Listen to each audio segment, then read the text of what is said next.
So pre release ఫంక్షన్కి అంతా save చేసి పెట్టుకుంటా స్పీచ్ అంతా. బేబీ తర్వాత డబ్బులు వెనకాల పరిగెత్తలేదు. మళ్ళీ ఒక సాటిస్ఫాక్షన్ ఉంది ఆ సినిమా ఆడినన్ని రోజులు, ఒక 30-40 రోజులు. అలాంటి ఎక్స్పీరియన్స్ మళ్ళీ కావాలని కోరుకొని ఒక మనసుకు నచ్చిన ఒక కథ రాసుకున్నాం.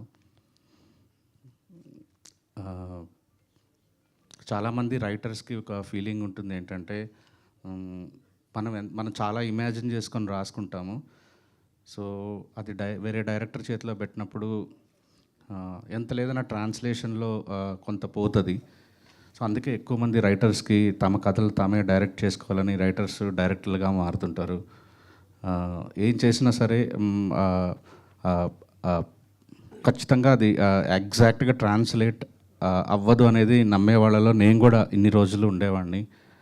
నేను వారం క్రితం ఫస్ట్ హాఫ్, సెకండ్ హాఫ్లో ఆల్మోస్ట్ హాఫ్ పార్ట్ చూశాను.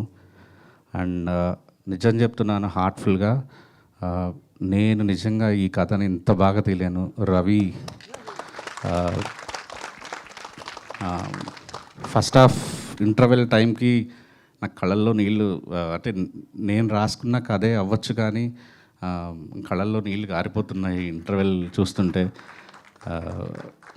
నేను అది ఎడిటర్ సంతోష్ గారు కూడా ఉన్నారు సాక్ష్యంకి. రవి నిజంగా నేను కూడా ఇంత బాగా తీయలేను రవి, బేబీ కంటే మంచి సినిమా తీసావు రవి అని హార్ట్ఫుల్గా చెప్పాను. Thank you Ravi.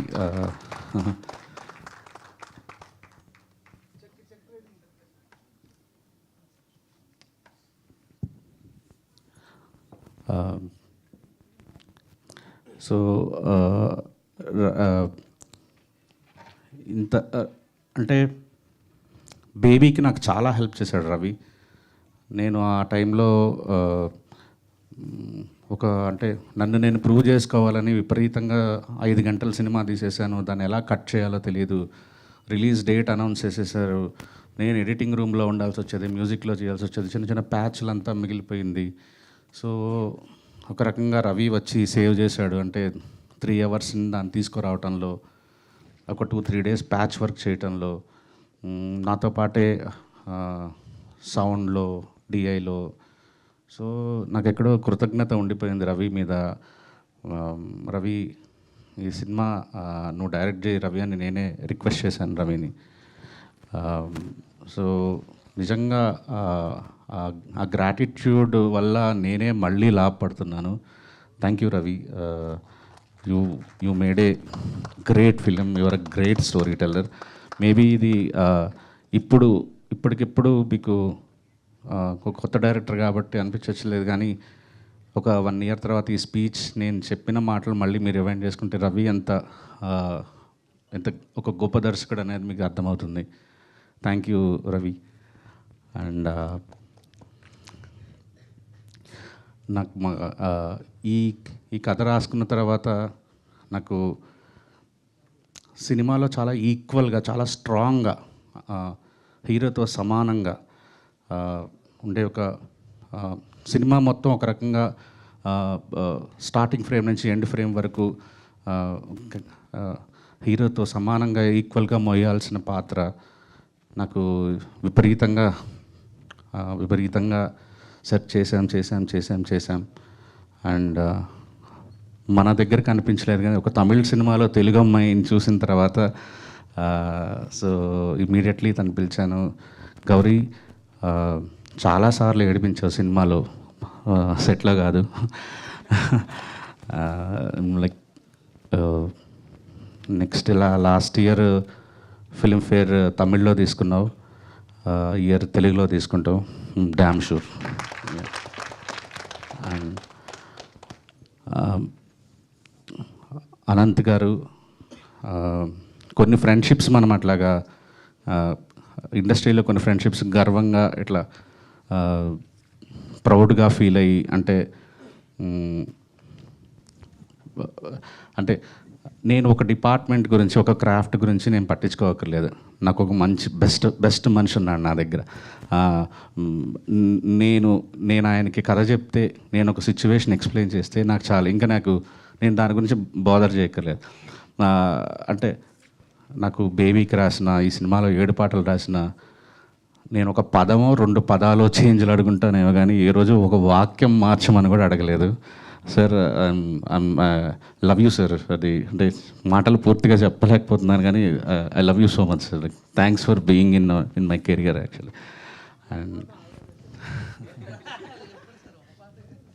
And Dheeraj, happy birthday Dheeraj.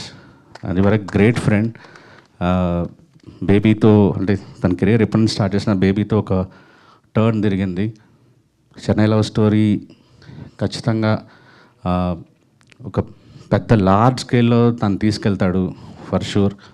And beyond మా ఫ్రెండ్షిప్, ప్రొడ్యూసింగ్ పార్ట్నర్ కంటే, డిస్ట్రిబ్యూటర్ కంటే, ఎగ్జిబిటర్ కంటే కూడా ఒక great friend Dheeraj. Thank you Dheeraj. And ఈ సినిమాకు కూడా మాకు డబ్బులు ఎలా తీసుకొచ్చి పెట్టామని కోరుకుంటున్నా, ఎక్స్పెక్ట్ చేస్తున్నా. అండ్ మా ఎస్కేఎన్ గారు, యా, ఇద్దరం కలిసి ట్రావెల్ చేస్తున్నాం. నేనంటే ఒక బ్లైండ్ నమ్మకం. ఆ బ్లైండ్ నమ్మకం వల్లే నేను ఇంత మంచిగా ప్రశాంతంగా నేను అనుకున్నది చేయగలుగుతున్నాను, ఏ ప్రెషర్స్ లేకుండా. ఎందుకంటే నాకు ఇంకా బయట నుంచి ఎవరైనా ప్రెషర్ పెడితే నేను అది చేయలేను ఆ పని. ఎస్కేఎన్ గారితో ట్రావెల్ చేయటం అనేది నేను తీసుకున్న ఒక మంచి నిర్ణయాల్లో ఒకటని భావిస్తున్నాను. అండ్ ఇలాంటి సినిమాలు మళ్ళీ మంచి సినిమాలు మళ్ళీ కలిసి అమృత ప్రొడక్షన్స్, మాస్ మూవీ మేకర్స్లో చేస్తాం. అండ్ కిరణ్ గారు, కొన్ని కారణాల వల్ల అంటే నాకు ఈ కథ ఒక సరెండర్ అయితేనే ఈ కథ చెప్పగలం.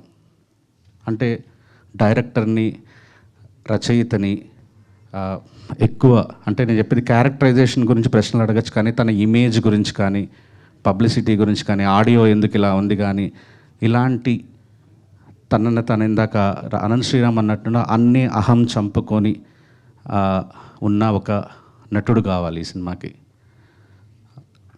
కాలాంటి ఒక పెద్ద సక్సెస్ కొట్టిన, ఆ టైంకి కొట్టిన ఒక మా కిరణ్ అబ్బవరం గారి దగ్గరికి వెళ్తే స్టోరీ విని ఒకటే మాట అన్నారు, అన్న నేను ఫస్ట్ టైం నా కెరియర్లో నా కారు ఎక్కుతాను, సెట్లో దిగుతాను, మళ్ళీ కారు ఎక్కుతాను, మళ్ళీ ఇంటికి వస్తాను, కంప్లీట్లీ మీరు ఏం చెప్తే ఆ సినిమాకి మీరు ఏది ఫీల్ అయితే అది తీయండి అని అన్నారు. ఈ రోజుకి కూడా ఆయన మాకిచ్చిన ఆ చనువు, ఆ గౌరవం నిజంగా ఇంకా ఎక్కువ ఆయన ప్రేమించేలా చేసింది.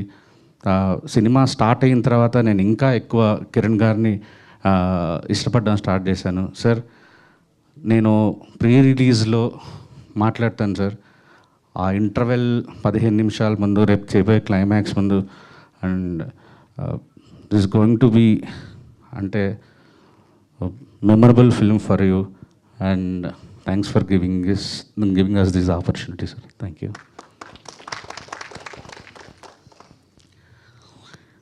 అండ్ లాస్ట్గా ఒకరికి థ్యాంక్స్ చెప్పేస్తాను. యాక్చువల్లీ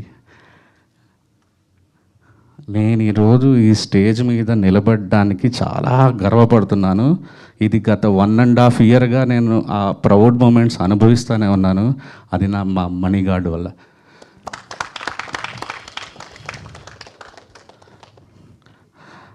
నేను బావగారు బాగున్నారా సినిమా అర్చనా థియేటర్లో చూశాను.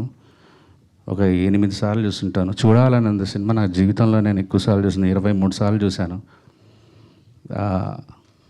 కేవలం బ్యాక్గ్రౌండ్ స్కోర్లు వినడానికి, ఆయన బ్యాక్గ్రౌండ్ స్కోర్లు వినడానికే ఆ రోజుల్లో వేరే సోషల్ మీడియా అవైలబిలిటీ లేదు కాబట్టి ఉత్త బ్యాక్గ్రౌండ్ స్కోర్లు వినడానికే థియేటర్లో టికెట్ కొనటం, వెళ్ళటం, బ్యాక్గ్రౌండ్ స్కోర్లు పాడటం, టికెట్ కొని బ్యాక్గ్రౌండ్ స్కోర్లు వినడం, ఇదే పని, అడిక్షన్. కానీ మనం బాగా ప్రేమించే వాళ్ళ దగ్గరగా వెళ్ళొచ్చా లేదా అనేది చాలామంది కన్ఫ్యూజన్ ఉంటుంది. పైగా వర్క్ చేయాలనుకున్నప్పుడు ఇంకా 1కి 10 సార్లు ఆలోచించుకొని వెళ్ళాలి. దానివల్ల 2 జరగచ్చు. ఒకటి, ఇంత ప్రేమించిన మనం ఇంత ప్రేమలో ఉన్న మనిషి, ఇంత ప్రేమించిన మనిషి దగ్గర నుంచి బెస్ట్ తీసుకోగలమా లేదా. 2, ఉన్న ప్రేమ ఎక్కడ పోతుందా. ఇలాంటి ఒక కన్ఫ్యూజన్ మధ్యలో మహతి స్టూడియో మెట్లెక్కాను నేను. ఒకటే ట్యూను, ప్రతి పాటకి ఒకటే ట్యూన్, రెండో ట్యూన్ కూడా అడగలేదు. నేను అసలు ఒకటే కామన్ ఎమోషన్ అయితే ఉంది. ఏంటంటే నాకు ఇళయరాజా గారి ఇష్టం, ఆయనకి ఇళయరాజా గారి ఇష్టం. సినిమా పేరు చెన్నై లవ్ స్టోరీ. సో హీరోకి ఇళయరాజా పిచ్చి ఉంటుంది. సో ఆ ట్రిబ్యూట్ ఇస్తూనే మణిశర్మ గారి బ్రాండ్, మణిశర్మ గారి ఆ మార్క్ మిస్ అవ్వకూడదు అన్న ఒక దీంట్లో మ్యూజిక్ చేసుకుంటూ వచ్చాం. ఇంకా ఏమన్నా నాకు మధ్యలో ఏదన్నా కావాల్సి వస్తే సచ్చినోడా ఏం కావాలో చెప్పాడు అంటాడు. అదే మ్యాక్సిమం తిట్లు. బంగారం నచ్చిందా అంటారు, 2 వదులుతుంటాయి అంతే. ఇంత ఫ్రీడమ్ ఒక మనిషి, ఒక్కొక్క కరెక్షన్ నేను విపరీతంగా నష్టపెడతాను మాస్టరింగ్లో, మిక్సింగ్లో అందరినీ. అలాంటిది అసలు నాకు ఆలోచిస్తే ఏమీ అడగలేదు. ఎందుకు అడగలేదంటే నాకు తెలిసిన, అరే పెరిగిందంతా ఆయన మ్యూజిక్ నేర్చుకొని అది మిగతా వాళ్ళకి మీరు అలా చేయండి అని చెప్పడానికి కావాలి. కానీ నేను పనిచేస్తున్నదే మణిశర్మ గారితో, ఇంకా నేనేంటి కరెక్షన్స్ చెప్పేది. అసలు మీరు నమ్మండి నమ్మకపోండి, there is no second other tune like, అంటే రిజెక్ట్ చేసిన ట్యూనే లేదు అసలు ఈ సినిమాలో. సార్ మీరు మొన్న డిటిఎస్ థియేటర్కి వస్తే నేను ప్రొడ్యూసర్గా అలా నిలబడుకుంటే మీరు వచ్చి డిటిఎస్ కరెక్షన్స్ అవన్నీ చేస్తుంటే చాలరా అమ్మ జీవితం, సినిమా తీసేసాను మణిశర్మ గారితో అనుకున్నాను sir. Thank you so much Guruji, thank you.